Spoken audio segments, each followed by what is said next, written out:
Audio Jungle.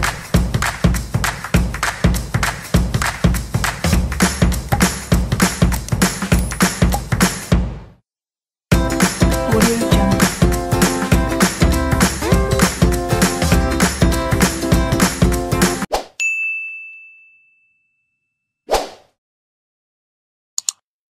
Très bien aimé dans les seigneurs, na pesi bino susumbote na kombo na Yesu Kristo Nazareth, bino bandeko nyonso bolingaka tribune d'évangile wiska bozali nzamba pambola bino.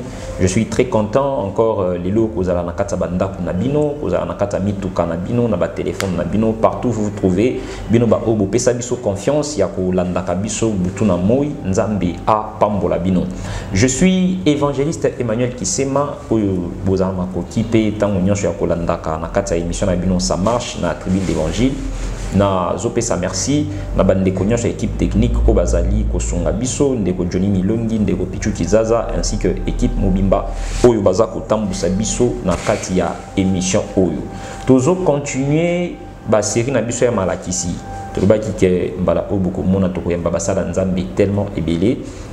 Aujourd'hui je suis encore très content ya ko yamba lisusu pona mbala ya mibale évangéliste Dieu merci Muzula Oyazali, pasteur titulaire, il y a église ACPV Nanjili.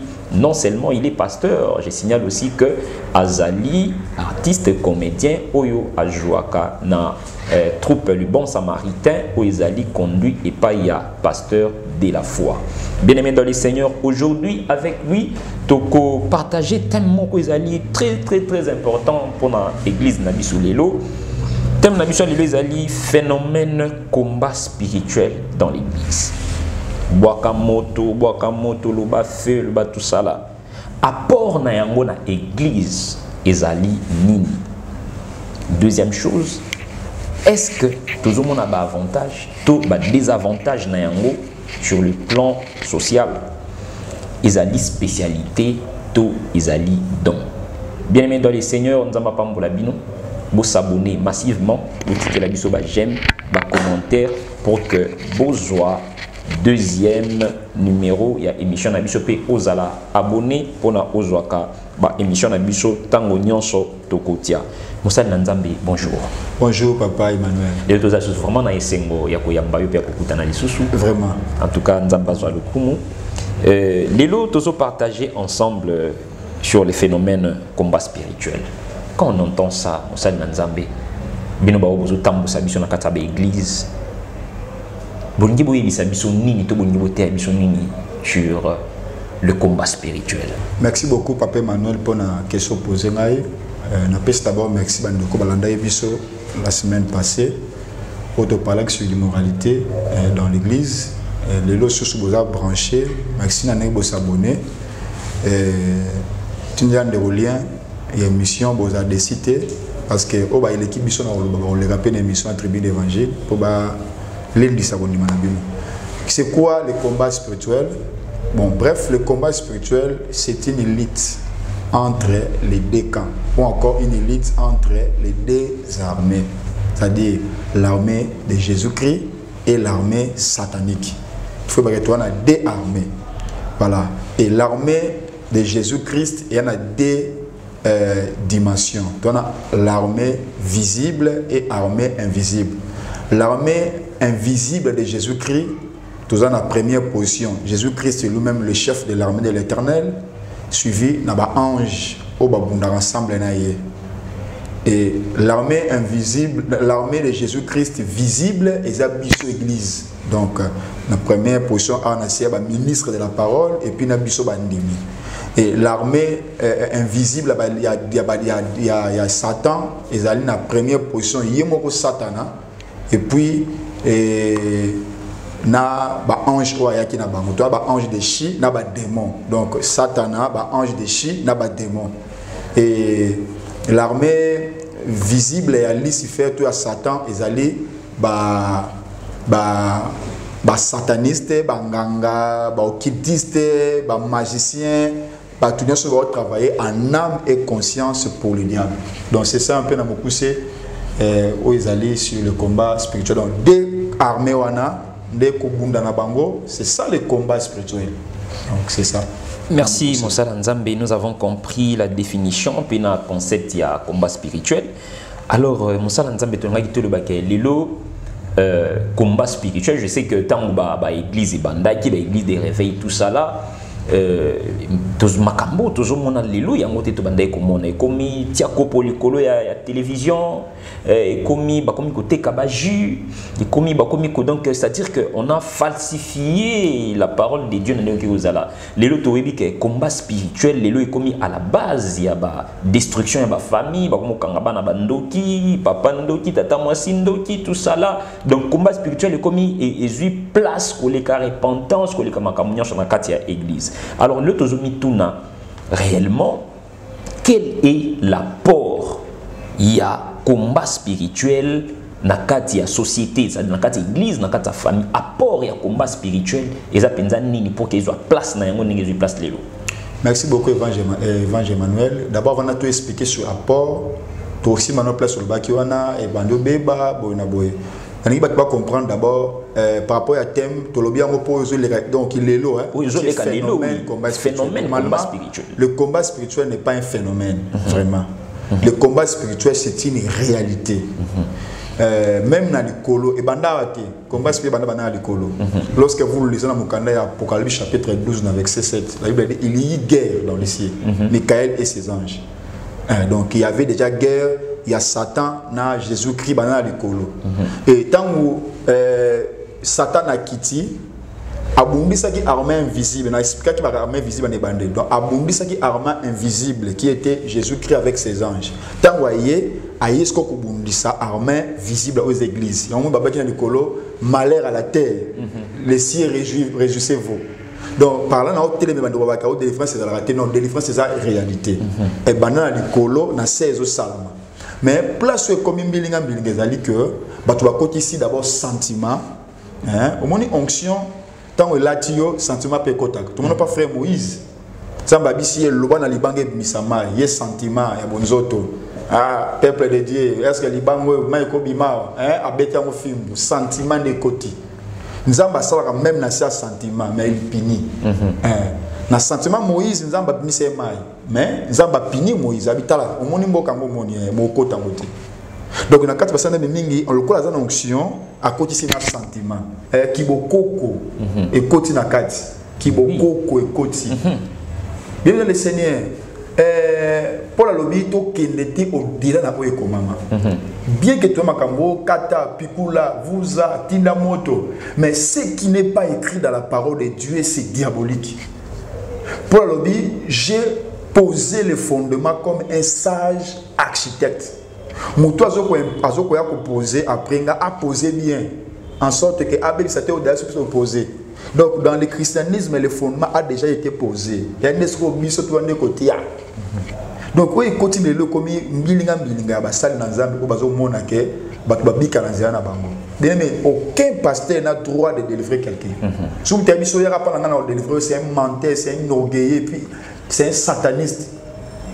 La Bible dit le cheval est équipé pour le jour de la bataille, mais la délivrance appartient à l'Éternel.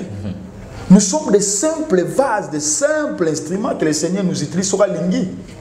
Et on a télé la génie prophétie. Mardi prophétie, ça ce sont des aventures. Consultation prophétique. Dieu parle seulement jeudi. Alors baka mardi. Maintenant, vous avez consultation prophétique, il faut y avoir un mafuta, il faut y avoir un bongo, il faut y avoir une enveloppe pour nous écouter dans Moussala Nzambe. Tout ça, il y a un phénomène combat spirituel. Alors, Moussala Nzambe, il y a un livre évoqué, un livre vraiment très important. Toujours, on a que tellement que bonjour te koti mingi.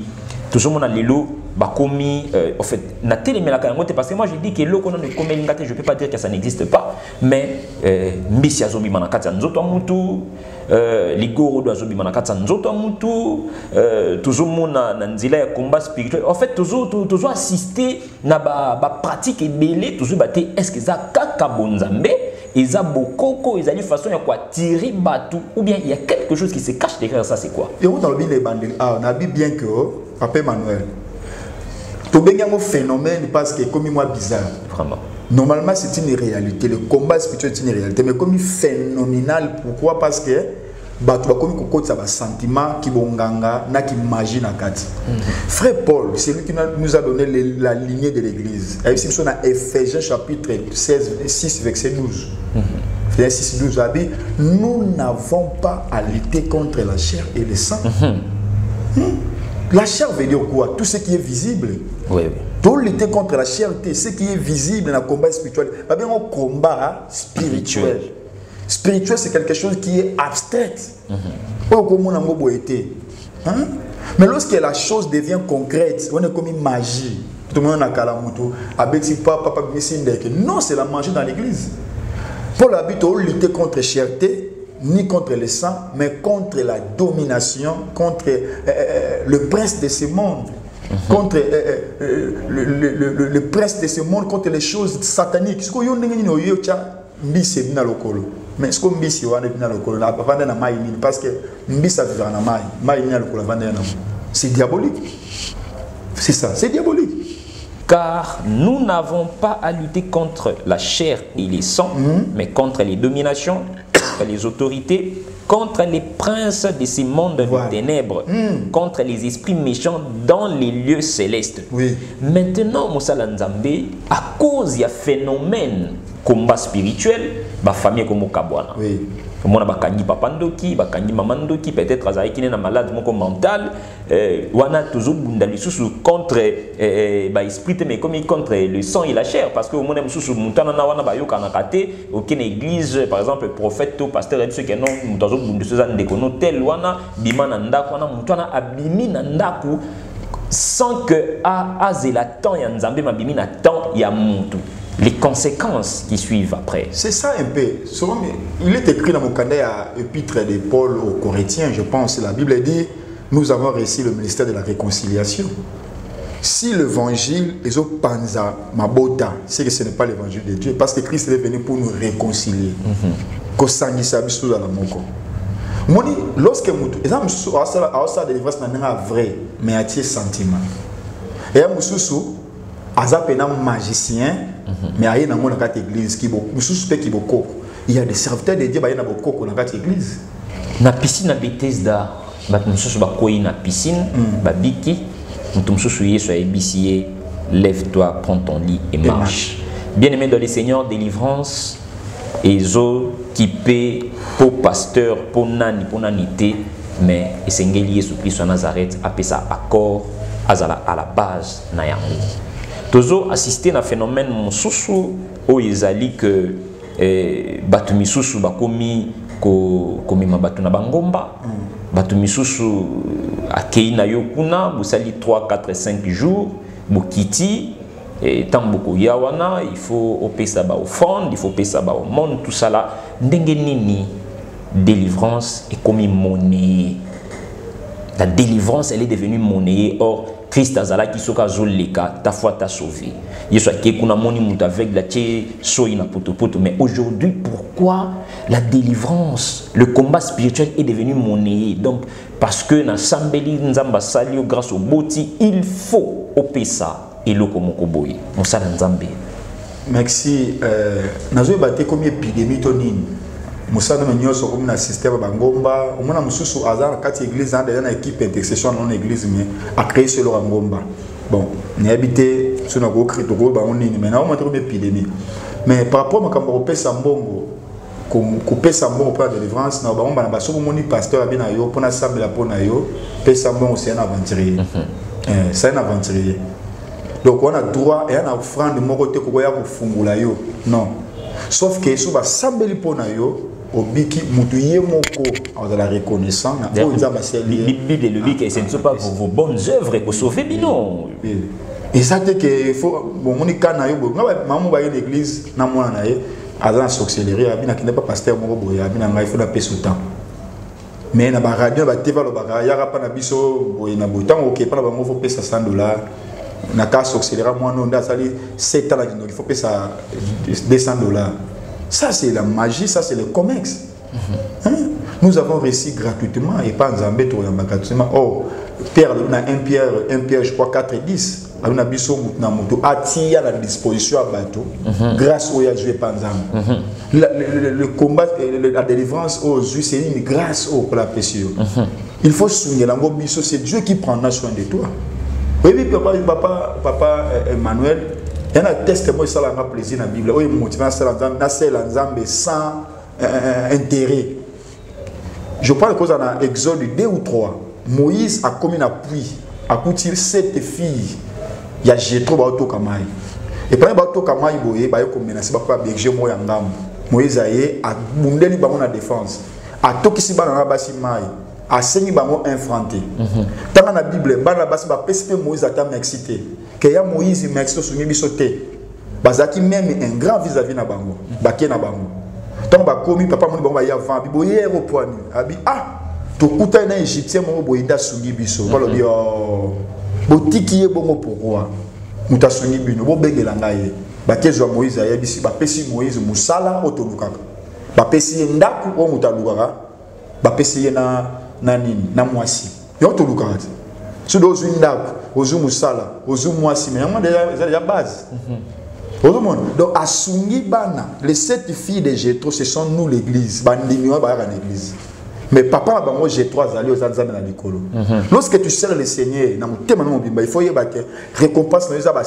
J'ai trop il faut ça, papa, aux âmes ta délivrance. C'est pour mon époux, c'est l'Anzamé. Le foot, il y a Lola. Le père de Jétro, un jour, va te demander. On te soumène au service qui paroté. Au fond de la cabe, on pas bien à Pambolio. Il y a un bon de la pona bateau à salle dans un réalisé. Bateau te paye pas ma casse basunga bisoté. Bateau juste un temps j'ai na ya opé sur le roté. Mais tout le monde a kola Pambola va tenir le logo.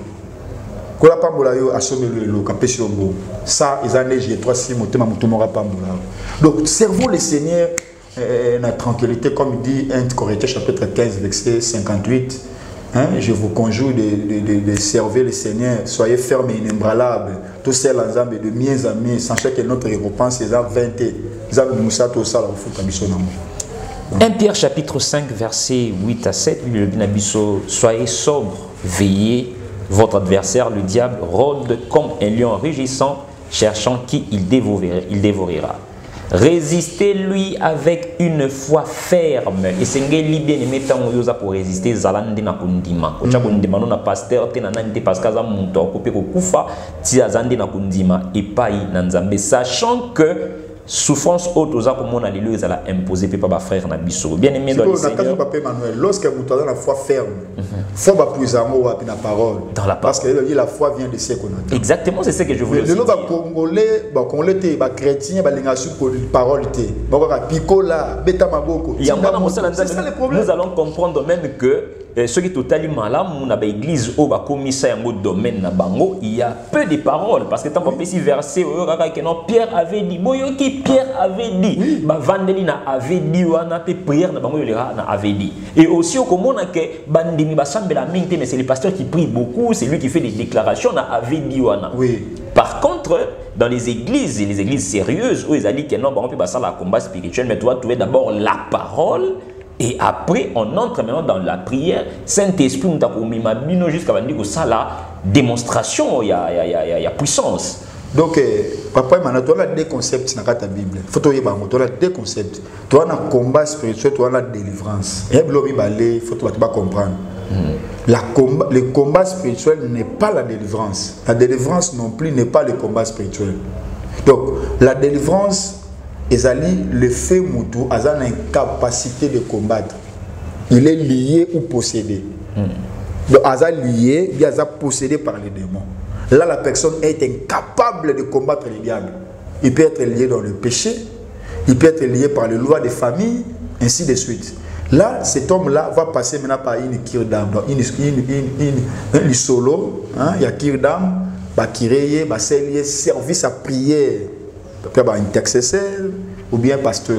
Lorsque la personne devient libre, maintenant, à commis un combat spirituel. L'homme il n'a jamais réussi la délivrance. Mais à quel combat spirituel? Réalisez, chaque combat spirituel, il tombe. Muto bunda combat spirituel ma ko na ba démon. Ça a aussi la cacophonie parce que muto aza lié. Tout ça la ka liaison mo boy. Ozu Goldberg aza fort ba lié ba singa ba chaîne. A bunda tata yo obeta. Atanga na obete. Pour il est lié. Au cause de la force spirituelle, mais si tu es lié au Kobundate, il faut qu'il y ait déjà ba kato ba singa comme libre. Muso qui ne bunda nabuki mais il est lié par l'esprit de masturbation. L'église nabuki. Nabuki aza lié par l'esprit ya masanga. Nabuki aza lié par l'esprit ya kanda musu alimbi sakabatute. Tia babuki bonga ti yena mama baloba na ratina mala bang. Ba sela na baloba na raté. Mais une église nabuki wosala busala ya mpunda wana otumula ba démon mais au pianzambe kanda. Parce que imaginez mutu otumula ba démon pianzambe kanda. Nous a exposé par les esprits. Donc mutu fa ba na combat spirituel. Commencez d'abord la délivrance. Les liés yonano comme libre au bunda kitoko. Et on a d'autres noms la kaka ba Orlando, au Kima. D'autres noms na libulu, ba kangiyo parce que tu n'es pas encore réussi la vraie délivrance. D'abord tu dois recevoir la vraie délivrance, après maintenant au bunda bien. Si tu as fait mal dans une église, on a mutu moko koyera ya koyera ne kaka chaque église. Chaque combat a quoi. Et puis pasteur responsable dans notre sérieuté. Dans l'église on t'a quoi pourquoi zo quoi quoi. Il y a mon spectacle. Donc pour naie ayebi question ba bazawana mutako simba pour akwa mon la corruption. Ce qui caméra et zawana il faut ba koya ba ko tchanga na ba générique et tout ça va passer un peu partout. C'est ça. Et comment le spectacle les lopena phénomène YouTube donc ça fait marcher. Oui, ça fait marcher parce que bah tu faut ba ya ebélé, il faut ba partenaire partout en Europe partout parce que il parle papa maman ba akweli d'abord nini. Il faudra découvrir les onctions, les abademons. Donc il faut comprendre pourquoi il est tombé. Mais il est comme un spectacle. Il y a des conférences en Dormo, il y a des Sisi, il y a des Sabato. Nathalie Ndeko, parce qu'il y a des bateaux, il y a des côtés dans la chambre. Nathalie Ndeko, il y a des démons à Sundoli Bangwana. Il y a des Rokendete, il y a des Kangaye, il y a des donc pour la salle de spectacle, il n'a même pas la compassion des âmes de Dieu, la possession démoniaque. Pour la salle de spectacle. Le Saint-Esprit n'était pas venu sur cette terre pour le spectacle, mais pour donner la vie. L'Esprit était venu pour nous vivifier, et non pour faire des spectacles. Donc c'est ça un peu Papa Emmanuel. Tribune d'Évangile, suivre Jésus simplement avec son émission Ça marche. Au Tabiso na YouTube, cliquez bisika obakomi s'abonner ou s'abonner. Au Tabiso na Facebook, na groupe Tribune d'Évangile Télévision. Wanizali pour na nakaba prière en live, en audio et le mona mosali na Nzambe. Et au Tabiso pe na les amis de évangéliste Emmanuel Kisema na Facebook toujours pour nous partager Maloba na Nzambe. Bien aimé dans les Seigneurs, Makambo Tolo Bizali très important. Mosali na Nzambe tolingaki toujours deuxième volet pour nous qui demandé madame na chuter le phénomène combat spirituel, ses avantages et désavantages. Merci beaucoup. Le combat spirituel, il a avantage et belé d'abord. Premièrement, le combat spirituel stabilise la vie chrétienne et puis vie sociale à notre. Toute ma famille, Papa Emmanuel, la côté, ma famille est très noire. Botami, nous évoluons à la tête. Nous avons grâce au sala, nous avons grâce au sombaté, l'amba, fait dépendre de la bateau. Le combat spirituel est stabiliser vie à notre. Place où il est instable, à sa stabilité. Na vie à mutu non c'est ma vie sociale mais na vie spirituelle musu mona abana nzambe ti wa malema aokita aki makasi na nzambe ti malema mona akomo chité eza bisala eza pourquoi parce que loi to ba réalité à famille et ça est bende mais lorsque le combat spirituel arrive ils ont stabiliser. Deuxièmement le combat spirituel et chaque biso na plan nzambe ça nous met dans le plan de Dieu. Donc, Nzambo le bapo na yo parce que plein Satan ali to beba to la déstabiliser. Comme Nicolas dans le livre à Jérémie a dit je connais le plan que j'ai formé sur vous. Il y a des plans merveilleux que le Seigneur nous a placés mais associés à famille, ba loi famille et ont qui s'habillent surtout vivre les Kambango. Parce que dans le combat spirituel, pour vivre yango. J'avais suivi un pasteur dans il y a internet, ça va les rappeler Mingabi. Combat spirituel est un enseignement diabolique parce que comment il est raté. Mais on a regretté, on a regretté. On a regretté. Si je permettre autant comme un comment mais parce que ça va permettre. Je regrette parce que je le connais bien à ma casse. Tala, papa. Tant que le diable existe sur cette terre, combien aussi la terre? Et si là il y a le coco, va boire qui dans le colo, va boire qui va bien malheur à la terre. Mais si réjouissez-vous. Nenga sazawa et que si la ti torobunda kaka. Torobunda kaka si torokende lo atoza enlever le combat spirituel et sili. Combat spirituel robunda. Ba confondre des combat spirituel et délivrance. Il va confondre. Délivrance n'est qu'aux azalaraté. La Bible dit si le Fils de l'homme vous affranchit, vous serez réellement libre. Wana siko liberté, ça réellement maman aussi. À moins que vous la porte d'entrée. Mais pour le combat, chaque jour, na place au foot et la rabat de Loki Bazali, ba okangayo. Sou yote moisi, sou moisi te ban, sou yote musala, sou musala te classe à ban. Donc partout il y a le combat. Donc photo bundaka. Donc le combat spirituel les appelle avantage du monde social, les alliés et déstabiliser la Satan. Donc le diable a tellement organisé. Papa, diable ko luka mutu mona parti amboka bakanisi yana biso na kisasa bonga et tout ça ndenge tout ne la mona mobe ya kevanda pana ya izaka ya pla ba bomisa mona nani mona noka bengi allo fo mona vanda pana yo so boye simba te fa vanda yo pon demi mona ngwa yetanga ya pesi mona mwa kindoki kapesi ba leo kufi mais combat spirituel que soko déjouer plan na bango to baka baby sa place satana to zo buka place satana siko yali o bazo préparer parce que Nzambe Jésus-Christ de Nazareth ici a résumé mission ya diabolo na Jean 10:10 Moussa yali ka ko baby sa ko boma ko panza siko biso tant que to vendre et puis ça nga passe mikolo ya corona oyo ba veille de prière exate vraiment mikolo ba nous de prière exate a ça Moussa na kimia diabolo a ça Moussa na kimia ba venir ça Moussa na kimia pour bazara mal à l'aise. Mal à l'aise. N'a pas plaisir dans l'église, n'a venir voir cette église. Oui, sous bagat n'a encore gloire à Dieu. Gloire à Dieu pour tout déjouer à plein de bango. Mais il peut savoir que nous kanda, nous sommes balingi kaka babar ils allaient n'envoyer belé, ba hôtel et belé. Mais lorsqu'il y a des églises, ça fait fâcher. Ils ont déjoué plein de ba église et belé, n'a venir tout ça la maquiller les tapages. Oui. Maman, place au côté qu'on a dit, au comme la katana va foutre la boîte qui la moto, et ça satana yo za platé. Le combat spirituel les a une réalité. Le diable nous combat tous les jours et nous aussi nous devons les combattre. Donc il y en a peur, mais désavantage n'a pas coûté belé pour attendre. Mais désavantage il y a combat spirituel exact. Sauf que bah infiltrer des bah il y a des avantages. Il y a des avantages bah infiltrer des bah ko panza ba famille abatu, bah ko baby ça ba basi abatu. Moi, ça dit, comme aussi bêtis dans la partie intime. Mon bal n'est azali. Na baki ser mo boye, na sambela po na ye abaki ne ba prophète mo boye, abisi kana il faut appliquer huile na madusu nyoso nzoto na ye. Na tuni siko mama, tant ba appliquer huile. Uraki mo loko tabo moi so pa na yokaki, siko puko ko limelo andengwa. Parce que dans nzoto ba aussi mes nzoto, pour nous accepter donc ba infiltrer ba yende ko ya ko bebisa. Zoto baki na émission le kaki awa na 1 Corinthiens chapitre 5 verset 11, nous avons se nommé pasteur, nous avons se nommé frère. Nous avons mis archibishop, na 5 ministères, nous allons ouvrir ça avec d'autres serviteurs de Dieu. La titrologie ou est-ce que ça se trouve réellement dans la Bible? On a un sentiment qui c'est l'orgueil. Paul a dit moi votre frère. Moi votre frère. Alors tu as Paul. Et puis, humilité pour apporter à Jésus Messie. Je pense que vous avez un acte chapitre 2. Babi qui s'imocrate à l'ebosa, il y a temple. Azo sauté, batu ba otala bango, babi boy. Oh, botali biso polani, mala ba pied.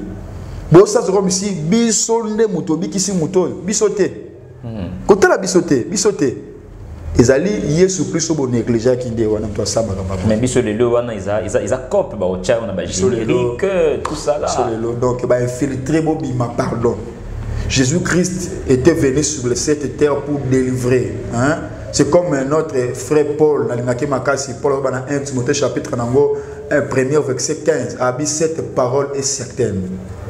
Et il est bien d'être ici. Pourquoi? Parce que Jésus-Christ était venu dans ce monde pour sauver les péchés, dont moi, Paul, je suis le premier. Donc, cet évangile, et il y a pour la publique, mais non pour la mon côté. Ça va pas mourir Natana yo kola pambola yo ça mon bon côté et au moins il faut comprendre so muta tindo sa makambo na Bible ezate ko sala yango te ko sala yango te yebisa pasteur abio so ba kito jibise papa yo ndefu kama ensemble la pona yo za ko pengwa parce que a pe mutu donc c'est ça un peu. La Bible dit ceci: j'ai combattu le bon combat de la foi, j'ai achevé ma course et j'ai gardé ma foi.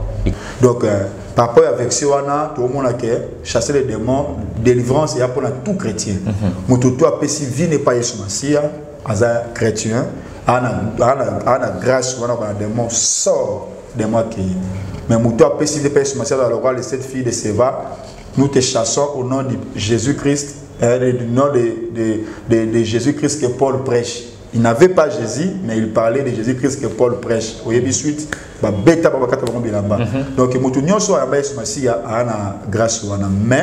ça devient une spécialité dans quelques-uns. Il y a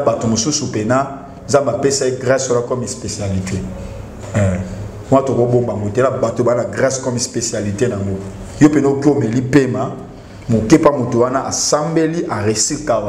C'est une grâce. Donc, il y a une spécialité. Il y en a déjà, il y a donc, ta grâce, et ça fait spécialité. Il y a une spécialité. Des fois, il y a un pasteur a dit qu'il n'est pas de l'Inde. Parce que mon commentaire est qu'il y a ça d'une manière spéciale et pas sale. Papa Emmanuel, il y a un âge à bouquet. Alors, il y a un autre. Je ne savais pas que ça dans la grâce ou dans la délivrance. Dans l'autre, on a prié pour Nabatou, là j'étais païen. Nayambi Christ et continuer. Maintenant, nous avons une formation d'église. Il faut comprendre, non, tu as la grâce de délivrance. Et dans ces temps-là, on dit ma pécate. Il faut se rappeler, non, le Seigneur m'a montré ce genre de choses. Donc, il y a un bateau Zambé. Après ça, il y a une grâce spécialité au Anapinza. Et ça, Pinza, il y a un foxété. Mais là, je suis soupé. Alors, ça, on a un don. Le don est tout chrétien.